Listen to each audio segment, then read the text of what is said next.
কচু উপজেলায় বর্তমান বোরো মৌসুমে আবাদ হয়েছে 13,225 হেক্টর জমিতে আবাদ সম্পন্ন হয়েছে।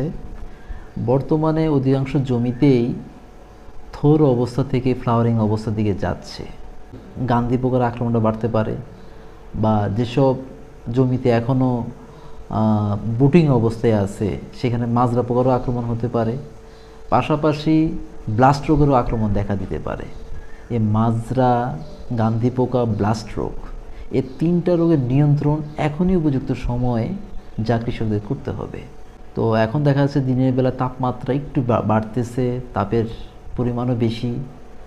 যদি এই মুহূর্তে কৃষক তার জমিতে 2 থেকে 3 ইঞ্চি পরিমাণ পানি রাখে, যেটা অবশ্যই রাখতে হবে, তাহলে তার জমিতে চিটার পরিমাণ কমে যাবে। যদি কৃষক এই মুহূর্তে আজকে এই 20টা দিন যদি তার এই নিয়ন্ত্রণের বাইরে চলে যায়, ফলনে দেখা যেতে পারে সে কাঙ্ক্ষিত ফলন পাবে না।